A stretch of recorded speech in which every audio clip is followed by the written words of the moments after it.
Good morning, everybody. Happy Monday. Have an amazing show. Everybody say, what do we have, Krystal? Indeed, we do. Many things to get to this morning. So Trump will not rule out a recession. We'll tell you what the hell is going on there as best as we can figure. Anyway, we're going to take you inside that cabinet meeting showdown. Marco Rubio versus Elon Musk. Sean Duffy also getting in the mix. So some interesting things happening there. What does it mean for the future of Doge?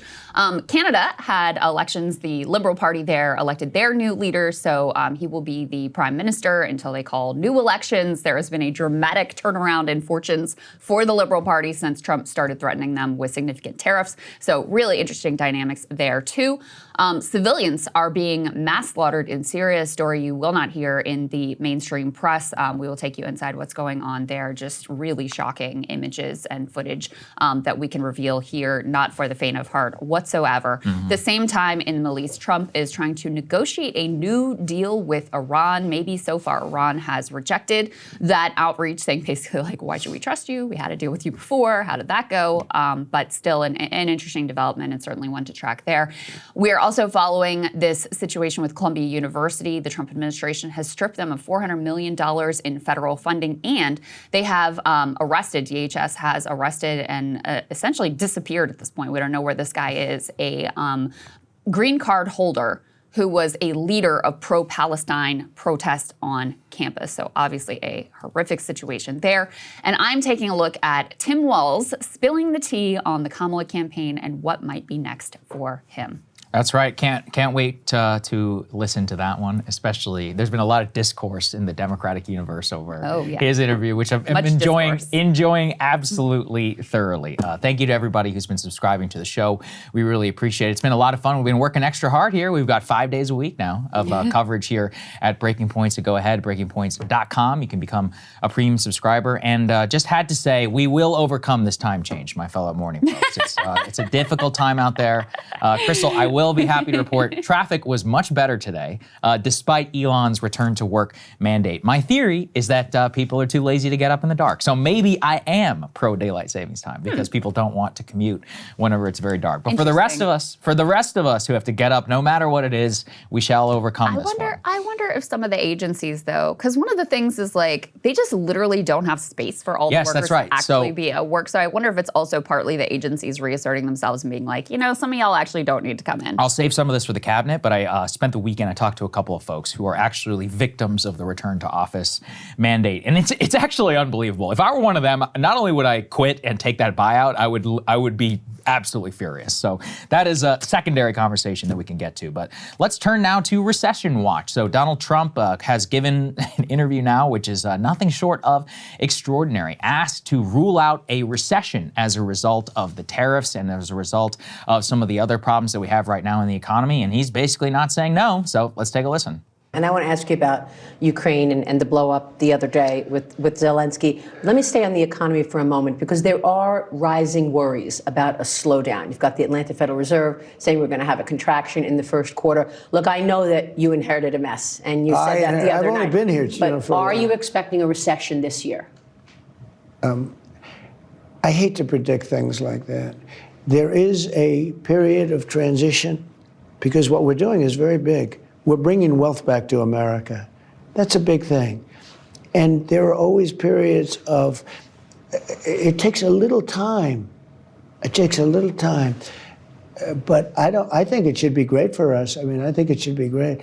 It's going to be great ultimately for the farmer. You know, don't forget, Before you came into the Oval Office the first time, you were a very successful businessman, very successful real estate executive. And a lot of people said, oh, this is the business president. This is it. He's watching the stock market. He knows all about, you know, he doesn't want the market to go down. And now we've got tariffs and the market has been going down. Well, not much. I mean, in all fairness, you said, look, we're going to have a disruption, but we're okay with that. Is that what you meant? The stock market going down was the disruption? What other disruption were you alluding to? Look, what I have to do is build a strong country. You can't really watch the stock market. If you look at China, they have a 100-year perspective. If you look at, what did you say? If you look at Canada, they have a 100-year perspective? Oh, or is did that you say what China? Because if you said China, that's correct. That if you makes said sense. Canada, not so sure about that. I mean, look, the truth is that the stock market, the S&P in the last month is down by about 5%. I guess to be fair to Trump, it's down because it went up after he was elected. The market didn't necessarily expect him to be like this. If you look at the last 1 year, the S&P is still up by some 12% or so. But, this is the problem for Trump, is that people are not that retrospective, especially people on Wall Street. It's all quarter by quarter, and you got to look at it now, and it's what have you done for me lately? That's how Americans are. And I think the real problem with some of that talk, again, is I don't disagree at all. Of course, how many times have we joked here about stock market as a graph of rich people's feelings, etc.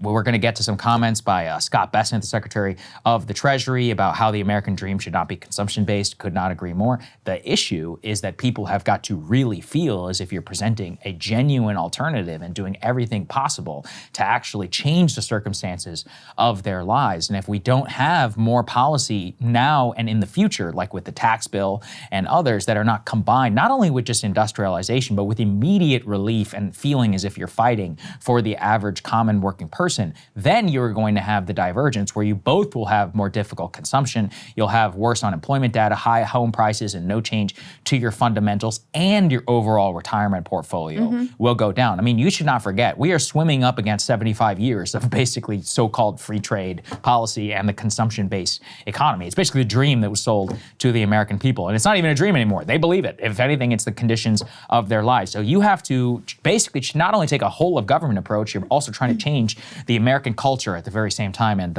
I'm not somebody who would ever bet against telling Americans that actually recession could be fine. And you should just go ahead and change your consumption-based patterns that you've had for your entire life. Not usually a good way to get elected. I mean, what do I know? It was a shocking response. It was crazy. To get asked point blank, are we going to avoid a recession? He's like, maybe. Well, I don't like to predict that. I mean, that is wild. And it does give credence to, the idea that actually they sort of want to maybe not necessarily spark a recession, but certainly to spark a slowdown. And the theory here is basically that the tariffs, without some sort of significant slowdown, crushing of people's wages and ability to consume, and that goes along with slashing the government social safety net and all the austerity that Elon is bringing to bear. For regular people, of course, rich people are getting their tax cut and they're getting their regulators gutted and all that sort of stuff. But for regular people, this mass austerity, the theory is that if you do tariffs without doing that, then you get inflation.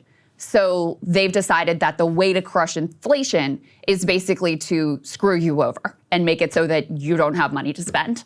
That's the sort of theory. And I have to say, with his answer like this, that sounds kind of correct at this point. Not to mention that you have heard, I think it's, Scott Bessent, who has said things that are very similar and more sort of like technical economic jargon. I do think at this point that is probably the plan. We could talk more about this once we play Bessent saying like, oh, the American dream shouldn't just be like cheap consumer goods. True, but your agenda that you've laid out and that you're implementing is to shift the economy even more in the direction of the wealthy through those tax cuts, through the social safety net cuts, through getting rid effectively of the CFPB, gutting the SEC, gutting enforcement, through things like we're going to have this crypto reserve fund that we can use to funnel public resources into backstopping the crypto bags of billionaires, through even the foreign policy, which is all geared towards sort of creating new areas of potential exploitation for the rich. So yes, the economy should be rebalanced. Yes, the core of like American prosperity shouldn't just be how much cheap goods can we get at Walmart, but you're going in the total opposite direction of that and just tilting the economy even more in the direction of the rich. It's sort of like Reaganomics and Paul Ryan on steroids. Well, it's just very confused, and I think that's the easiest way to put it. And if things are confused, people are not going to read the best intentions into it. Now, you also have the Commerce Secretary who has had some wild moments on television. First of all, he did say there will not be a recession while Trump did not rule it out, but he also went off about AI and robots. So guys, let's go ahead and play these two shots back to back just so people can get a full taste that our economy is in very good hands right now. Let's go ahead and play Howard Lutnick. Anybody who bets against Donald Trump, it's like the same people who thought Donald Trump wasn't a winner a year ago. Donald Trump is a winner. He's going to win for the American people. That's just the way it's going to be. There's going to be no recession in America. What there's going to be is global tariffs are going to come down because President Trump has said, you want to charge us 100%? We're going to charge you 100%. And you know what they say? They say, no, don't charge us 100%. We'll bring ours down. We'll unleash America out to the world, grow our economy in a way we've never grown before. You are going to see over the next 2 years the greatest set of growth coming from America as Americans. You saw it, 1.3 trillion of new investment coming in America. Think of all those jobs. And remember, each trillion of investment in America is 1% of growth GDP. So Donald Trump is bringing growth to America. I would never bet on recession. No chance. Do you think by moving everything back as you describe it, that they're going to be able to be competitive globally? Aren't prices ultimately going to actually have to rise? I think if you want to buy things from other countries and you want to bring it into America, then the price is going to rise. But if you make it here, then of course the price won't rise. So make it here. Make it here. How hard is that to say? You know, just keep repeating it to yourself. There's no tariff if you make it here. So TSMC, the biggest chip manufacturer, says, okay, I'll make it here. You're going to watch everybody come to that realization. Apple, who builds it all in China. Why are they building it all in China and giving us our iPhone? Why don't they make it here? You know, they used to say we don't have... It's cheaper. One answer, Mr. Secretary, is that wages are lower over there. And now there are robots who can do it. You're going to see robotic production of iPhones and the jobs that are going to be created, people who build those factories, the mechanics who work on those robots. These jobs are going to be millions and millions of those jobs. These are great, high-paying jobs, and you don't need a college education to do it. So, yeah, that's what we're dealing with. All right. Okay. The robots are going to do the job. Wait a sec. I mean, you're going to build the robot, so it's going to be great. Like, he kind of let the cat out of the bag with that one. That like, oh, the way we can keep the prices low is just like AI and robots. But that's why it drives me nuts, is that it needs to, if we're going to have a coherent, again, I'm very pro-tariff. I'm against a lot of USMCA. The truth is that NAFTA, USMCA have been devastating for the American manufacturer.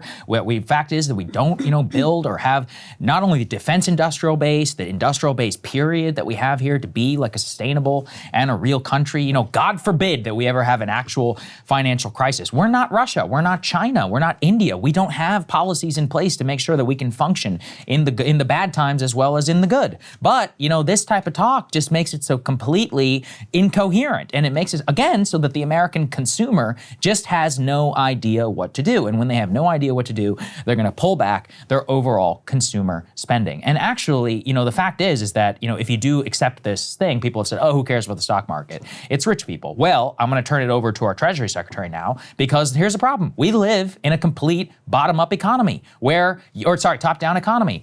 50% of all consumer spending is rich people. It's unbelievable right now. I was looking not only at some of the Wall Street Journal stats, but luxury services for fine hotels, like first-class air travel, all of, Rimowa bags, all that's exploding right now. But if you look at the bottom part of the economy, places where people have to penny pinch and others, it is devastating. And so you both are going to have consumer pareback at all levels, which is really bad, not only for the stock market, but bad broadly. So let's take a listen now to our Secretary of the Treasury. Again, he's pitching a vision very much like mine, but it has to be backed up with a lot of policy. Let's go and take a listen to Scott Bessent. Top 10% of Americans are 40 or 50% of consumption, and that is an unstable equilibrium. The bottom 50% of working Americans have gotten killed. We are trying to address that. We're trying to get rates down, and could we be seeing that this economy that we inherited starting to roll a bit? Sure. And look, there's going to be a natural adjustment as we move away from public spending to private spending. The market and the economy have just become hooked. We've become addicted to this government spending, and there's going to be a detox period.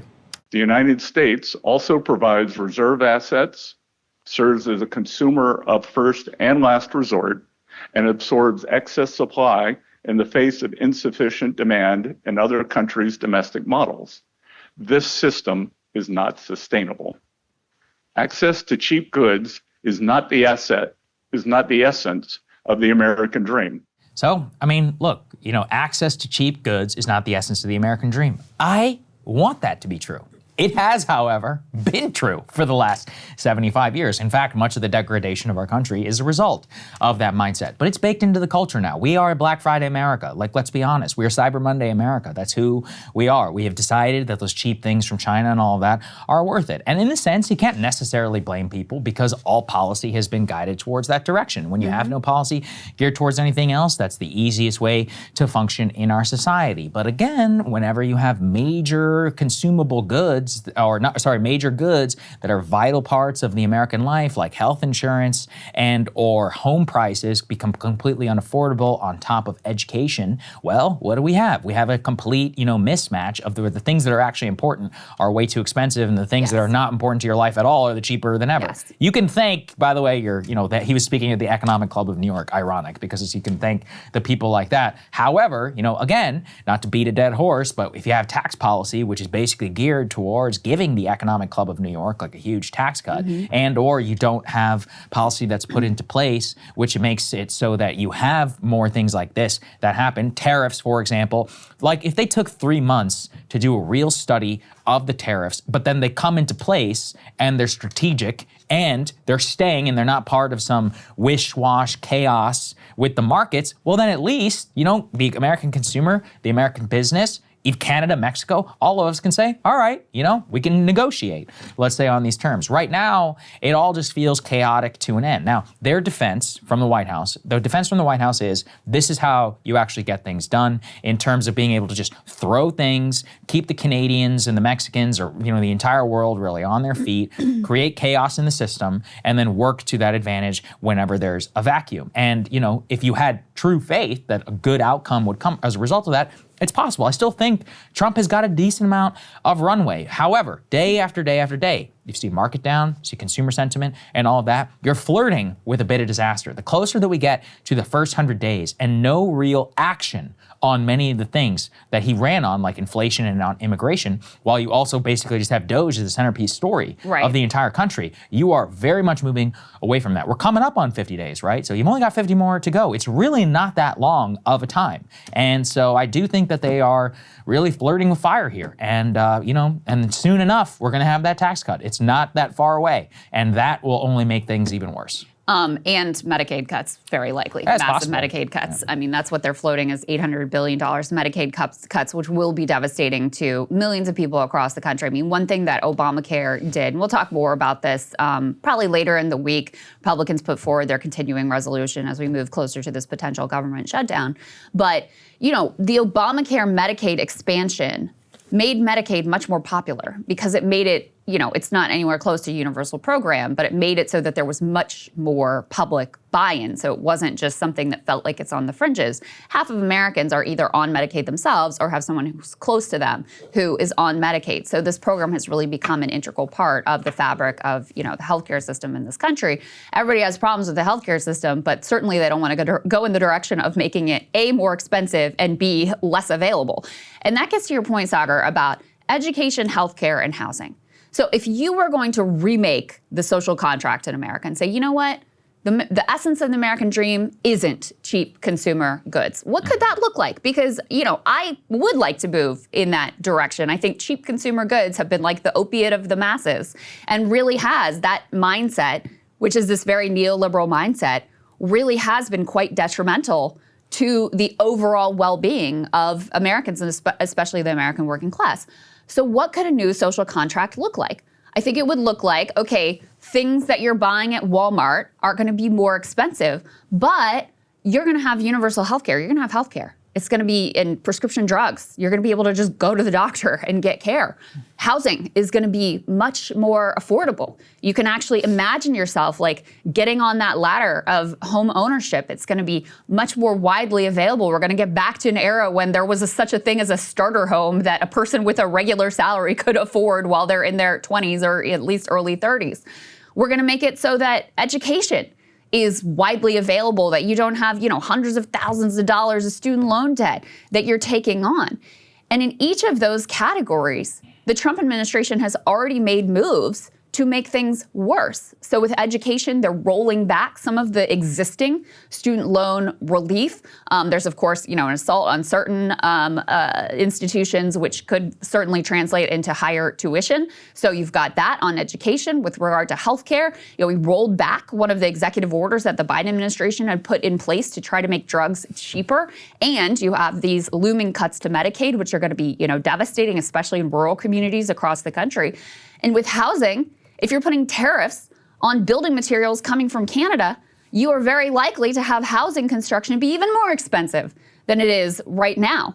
So instead of offering, okay, here's a new social contract, here's what you are going to get out of it, here's how it's going to overall improve the quality of your life, your well-being, your communities, et cetera, instead we're taking away the cheap consumer goods, and we are pushing the economy even more in the direction of the wealthy, even more in the direction of, Trump and Elon and whoever are their billionaire friends to benefit from. So, that's why when Scott Bessent says that, why it is not going to ring true for people. And there would be a tremendous trust deficit to begin with. Like, it would take an extraordinary level of proof that they're actually going to deliver for you in these other categories, I think, for people to accept that new bargain at this point. But certainly not when, another part of his speech was telling these bankers that, we're going to cut some of the post-financial crash regulations with regard to your supplementary leverage ratio and make it so that there's less regulatory landscape holding you back.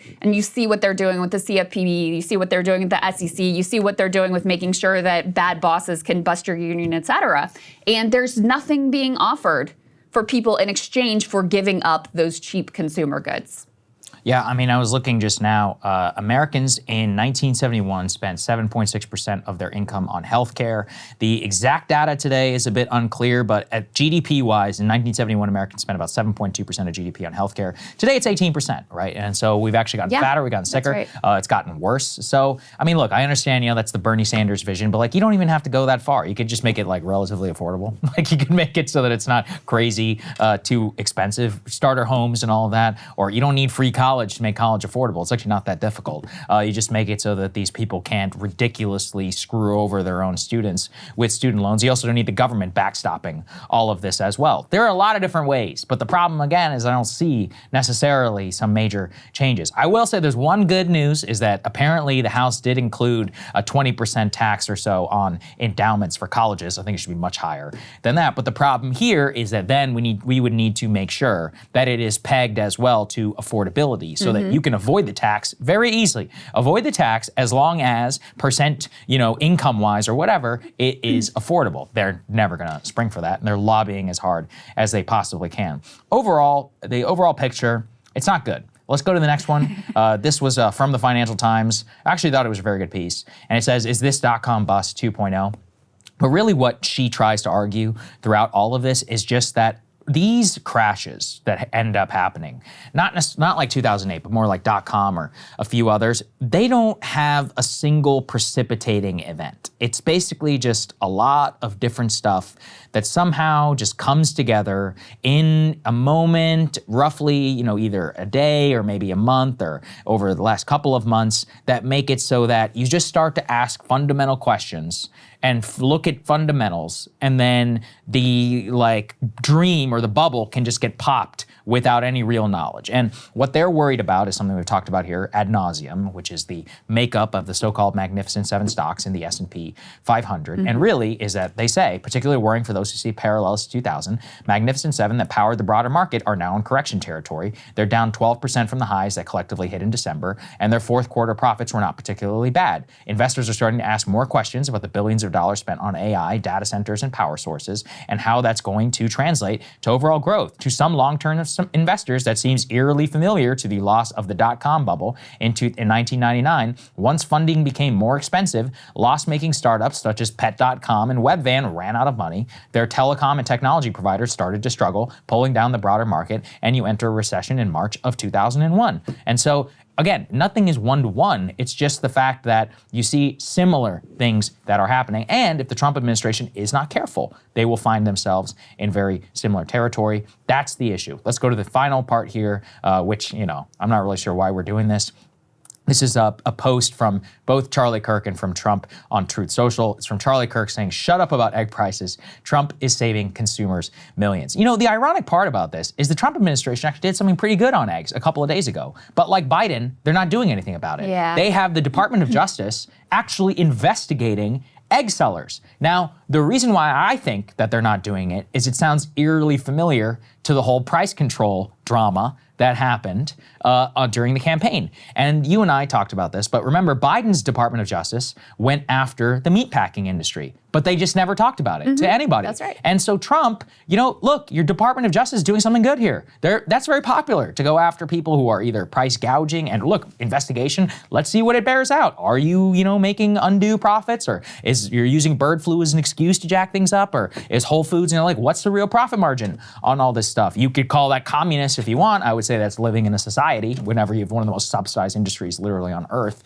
But that's the issue, is at the same time, it's like, shut up about egg prices. It's like, no, egg prices are way too high. Here's what I'm doing about it. Yeah. Let me talk about it all the time. Yeah. And instead we get Doge nonsense. So look, it's a messaging problem as much as it is a policy problem. We will find out, we'll find out how much people are willing to put up with it. I really have no idea, because overlying all of this is that Trump is the strongest cult of personality in modern American history. People love him. If you look at Republican confidence in the economy, it's sky high right now. Like their overall approval. Are they really, much like a lot of Democrats were under Joe Biden? So it's really a question of both independence and of Democratic activism to see if that will be able to be overcome at a partisan, level, even beyond the midterms and all of that, like how they're going to coalesce for whatever the argument comes in the future. So, but that's my only caveat. If anybody can survive this, it is Trump. He has more runway than anybody other politician I've ever seen. Yeah. Well, certainly with his base, they'll follow him into the gates of hell. I think that's really true at this point. Listen, how we feel about the Zelensky-Trump White House, J.D. Vance situation? Have you seen the chart of the way that Republican opinion changed after that meeting? It went from actually liking Zelensky pretty well to falling off a cliff over just that one Trump signaling, I don't like this guy. And so, yeah, they'll go, they will buy, okay, a recession is good for us somehow. The stock market crashing is good for us somehow. It really is that closely tied to him and whatever he says. But, that's 30% of the country. And then you have, obviously, Democrats hate the guy and are going to continue to hate the guy and are going to continue to make a lot of noise about the cuts to the social safety net, the giveaways to the rich, et cetera. He's only likely to strengthen their hand with the policy moves anticipated from here. And then you've got, the independents who really swung towards Trump in this election, and the sort of new swing coalitions, which are more up for grabs. And so, are they able to really buy into the story of the tariffs are to reindustrialize America, even though Trump is not even really telling that story consistently at this point? Are they able to look at the sort of glossy top line of we're making the government, quote unquote, more efficient and ignore the specifics of the cuts that are happening, the way they're incredibly damaging, the way they've been done with the hatchet, the way they've had to scramble and rehire people that they realized were really critical for the government? That's the question. You guys won't be surprised which direction I think things are going to go in, especially with the economy turning increasingly sour. But, similar to the point that you've been making, Sohrab Ahmari tweeted this, and I thought this was really well said. He's like, listen, Trump came in with a mandate and a trifecta, and he's going to waste it on letting banks pile up the overdraft fees on low-income customers and firing vets and nuclear weapons safety specialists, then scrambling to hire them back. What even is the legislative agenda here? And, I think that's well said. The first 100-day priority has been this just Doge ramming through all sorts of gutting the regulatory system and pushing to fire air traffic controllers, as we're about to discuss in the next block, et cetera. And none of it is coherent whatsoever. It does feel sometimes like you've got Trump's, national populism somehow with this Frankensteinian mashup with Elon Musk's anarcho-capitalism, and the whole thing is just a dog's breakfast that somehow still, is very clearly going to benefit the rich. I think about it all the time. I'm just like, how did we get here? And at first, it's interesting too, because I was really thinking about the backlash in the beginning. I was like, look, in a certain sense, the chaos is actually what a lot of people voted for. They love it. There's nothing they love more than seeing like liberals cry. But I think the reason it is starting to turn is not only the consumer sentiment and the tariffs per se, but you do have a lot of federal government employees, as I keep saying, across the country. Yeah. It's the largest employer in the entire nation. And everybody kind of knows somebody who works for the government. Not even here in DC, that's a given, but I'm saying all across the country, be it a National Park Service, whatever, Pentagon, contractor. And not only that, I heard of a story, these are all just in my own life, of somebody I know works at a private firm. It's like a marketing company. One of their major clients was like a major US government agency. So the US government agency freezes all future contracts, which means what? They have layoffs at this agency. And I was like, oh, that's kind of interesting. That's one of the, obviously I feel bad for those people, but I meant more on a sociological level of those people probably never in their lives thought about the government or DOGE or whatever, beyond like the way a normal person would. But that's when there's something gets touched. And when something touches you, we saw this during COVID. What's the most radicalizing event for a lot of people? COVID. Why? Vax mandates, lockdowns, whatever.